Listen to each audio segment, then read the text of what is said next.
Welcome to my channel. இன்றைக்கி இந்த வீடியோவில் கனடாக்கு விசிட்டர் வீசாவில் எப்படி வரலாங்கிறத டீட்டெயில்டாக பார்க்கலாம். இது வரைக்கும் நான் ஒரு 5-6 தடவை வீசா அப்ளை பண்ணியிருப்பேன். பிஆர் அப்ளிகேஷனாக இருக்கட்டும், விசிட்டர் வீசாவாக இருக்கட்டும், ஒர்க் பர்மிட்டாக இருக்கட்டும், எனக்காக இருக்கட்டும் இல்லை என் ஃபேமிலிக்காக இருக்கட்டும், ஒரு வாட்டி கூட நான் வீசா கன்சல்டன்சிஸ்க்கு போனது கிடையாது. இந்த ப்ராசஸ் ரொம்பவே சிம்பிள் தான், நம்மளே அப்ளை பண்ணிக்கலாம். நம்ம கன்சல்டன்சிஸ்க்குன்னு போனோன்னா இந்த டாக்குமெண்ட்ஸ் எல்லாம் கலெக்ட் பண்ணி சப்மிட் பண்ணுறதுக்காகவே அவங்க தனியாக சார்ஜ் பண்ணுவாங்க. அது ரொம்பவே எக்ஸ்பென்சிவ். ஆனால் இந்த வீடியோவில் வீசா கன்சல்டன்சி யாருமே இல்லாமல் நம்மளே எப்படி அப்ளை பண்ணுறது அப்படிங்கிறத நான் ஸ்டெப் பை ஸ்டெப்பாக எக்ஸ்பிளைன் பண்ணுறேன். இந்த வீடியோவை நீங்கள் எந்த விசிட்டர் வீசா பர்பஸ்க்கு வேணாலும் நீங்கள் யூஸ் பண்ணிக்கலாம். நீங்களே டூரிஸ்ட்டாக வர்றதா இருக்கட்டும், இல்லை பேரண்ட்ஸை இன்வைட் பண்ணுறதா இருக்கட்டும், இல்லை நீங்கள் ஏதாவது ஜாப் ஃபேர் அட்டென்ட் பண்ணுறது, ஜாப் இன்டர்வியூ அட்டென்ட் பண்ணுறதுக்கும் நீங்கள் இந்த வீடியோவை ரெஃபர் பண்ணிக்கோங்க. விசிட்டர் வீசா அப்ளை பண்ணுறதுக்கு ஐஇஎல்ஸ் தேவை கிடையாது. அதே மாதிரி மெடிக்கல்ஸும் மோஸ்ட்லி தேவைப்படாது. வீசா ஆஃபீஸர் ரெக்வெஸ்ட் பண்ணால் மட்டும்தான் நீங்கள் மெடிக்கல் எக்ஸாமுக்கு போகிற மாதிரி இருக்கும். ஸோ நீங்கள் எந்த கண்ட்ரிலேருந்து வீசா ப்ராசஸ் பண்ணுறீங்களோ அங்கே உங்களோட ப்ராசஸிங் டைம் என்னங்கிறத நீங்கள் செக் பண்ணுறதுக்கு நான் டிஸ்கிரிப்ஷன் லிங்க்கில் தரேன். நீங்கள் எந்த கண்ட்ரிலேருந்து வீசா அப்ளை பண்ணுறீங்களோ அந்த கண்ட்ரியை செலக்ட் பண்ணிவிட்டு நீங்கள் என்ன வீசா அப்ளை பண்ணுறீங்களோ அதையும் செலக்ட் பண்ணிங்கன்னா எவ்வளோ ப்ராசஸிங் டைம் ஆகுதுங்கிறதும் அதிலே காட்டிடுவாங்க. ஃபஸ்ட்டு நீங்கள் விசிட்டர் வீசா அப்ளை பண்ணுறதுக்கு எலிஜிபிளானு ஃபஸ்ட் நீங்கள் செக் பண்ணிக்கணும். அதோட லிங்க்கை நான் டிஸ்கிரிப்ஷனில் தரேன். அந்த லிங்க்கில் போய்ட்டு சில கொஸ்டின்ஸ் இருக்கும். அந்த கொஸ்டின்ஸ் எல்லாம் நீங்கள் ஆன்சர் பண்ணிங்கன்னா லாஸ்ட்டில் நீங்கள் எலிஜிபிளாக இல்லையான்னு சொல்லுவாங்க. இஃப் அட் ஆல் நீங்கள் எலிஜிபிள் அப்படின்னா நெக்ஸ்ட்டு ஐஆர்சிசி போர்ட்டலில் போய்ட்டு நம்ம அப்ளை பண்ணணும். முன்னாடி ஐஆர்சிசி வேறு ஒரு போர்ட்டல் வச்சுருந்தாங்க visitor visa, work visa apply பண்ணுறதுக்கு. இப்போ விசிட்டர் வீசா அப்ளை பண்ணுறதுக்கு ஐஆர்சிசி ஒரு புது போர்ட்டல் ஆரம்பிச்சிருக்காங்க. இந்த புது போர்ட்டல் வழியாக நம்ம அப்ளை பண்ணோன்னா 2 வீக்ஸ்க்குள்ளேயே அப்ரூவ் ஆகிடுது மோஸ்ட் ஆஃப் த அப்ளிகேஷன்ஸ்க்கு. நான் வந்து ரீசெண்டாக என்னோட பேரண்ட்ஸுக்கு அப்ளை பண்ணேன். அவங்களுக்கும் 2 வீக்ஸில் அப்ரூவ் ஆகிடுச்சு. ஸோ எப்படி அப்ளை பண்ணேன் அப்படிங்கிறத நான் இங்கே ஸ்டெப் பை ஸ்டெப்பாக எக்ஸ்பிளைன் பண்ணுறேன். இந்த ஐஆர்சிசியோட நியூ போர்ட்டல் லிங்க்கையும் நான் டிஸ்கிரிப்ஷனில் உங்களுக்கு தரேன். ஸோ இந்த லிங்க்கில் இப்போ நீங்கள் உங்களுக்கு அப்ளை பண்ண போகிறீங்கன்னா அப்ளை ஃபார் மை செல்ஃபுங்கிற ஆப்ஷன் கொடுத்துக்கோங்க. அதுக்கப்புறம் இப்போ நம்ம புதுசாக அப்ளிகேஷன் க்ரியேட் பண்ணுறதுனால இங்கே நோ கொடுத்துக்கோங்க. நெக்ஸ்ட்டு இப்போ நம்ம ஐஆர்சிசி போர்ட்டல் அக்கௌண்ட் க்ரியேட் பண்ணணும். இப்போ இந்த ஐஆர்சிசி போர்ட்டல் அக்கௌண்ட்டுக்கு ஒரு வேலிடான இமெயில் அட்ரஸை கொடுத்து ரெஜிஸ்டர் பண்ணிக்கோங்க.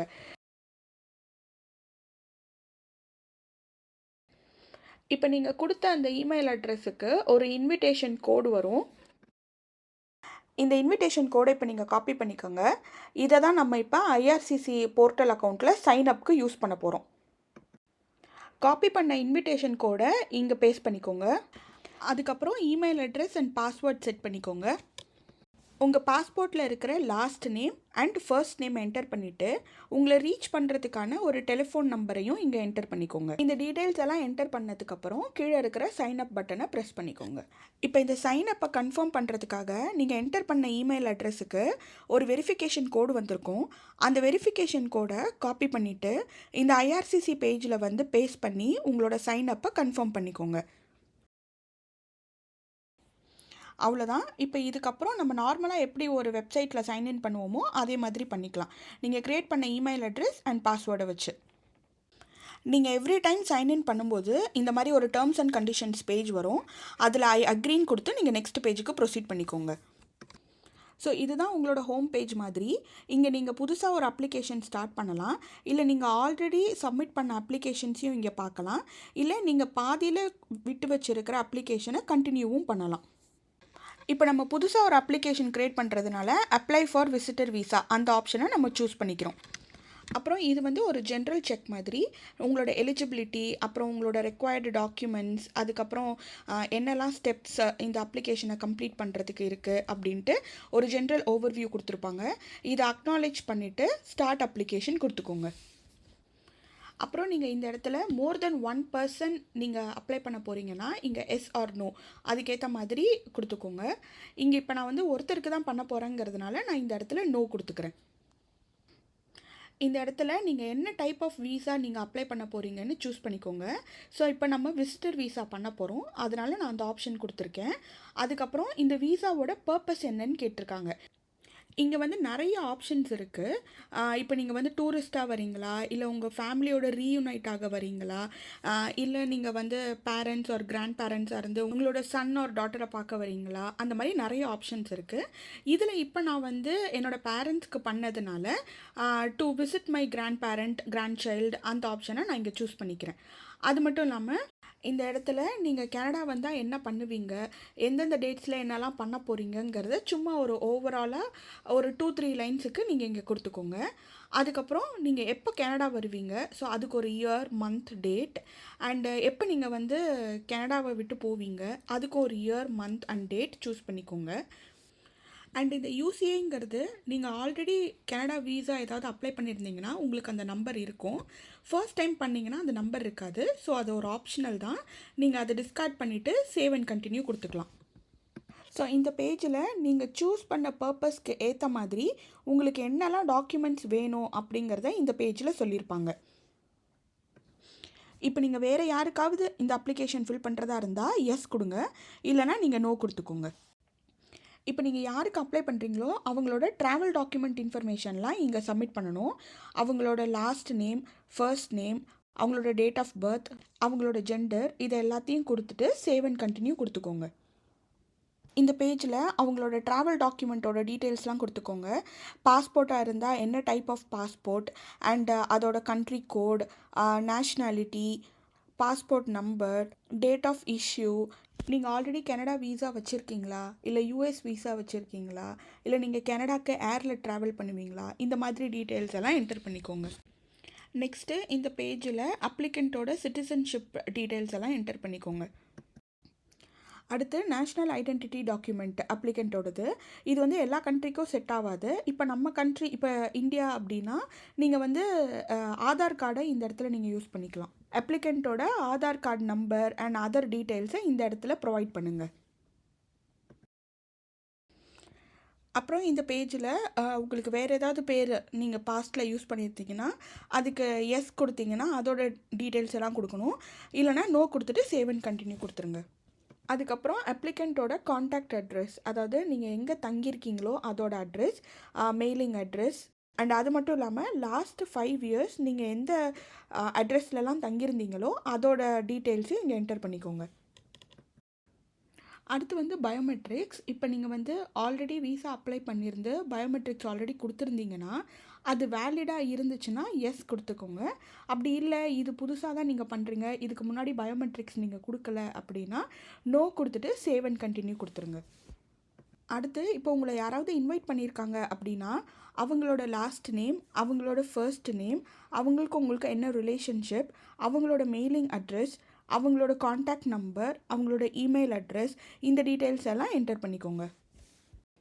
அடுத்து கனடாவில் உங்கள் ஸ்டே அப்போது நீங்கள் எவ்வளோ காசு கையில் எடுத்துகிட்டு வருவீங்கங்கிறத கனடியன் டாலர்ஸில் என்டர் பண்ணிக்கோங்க. ஒருவேளை அந்த அமௌண்ட்டை உங்களுக்கு வேறு யாராவது தராங்க அப்படின்னா நீங்கள் அங்கே எஸ் கொடுங்க, அப்படி இல்லைனா நோ கொடுத்துட்டு சேவ் அண்ட் கண்டினியூ கொடுத்துக்கோங்க.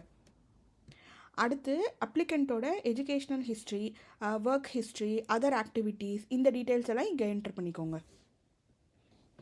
அடுத்து அப்ளிகண்ட்டோட ட்ராவல் ஹிஸ்ட்ரி.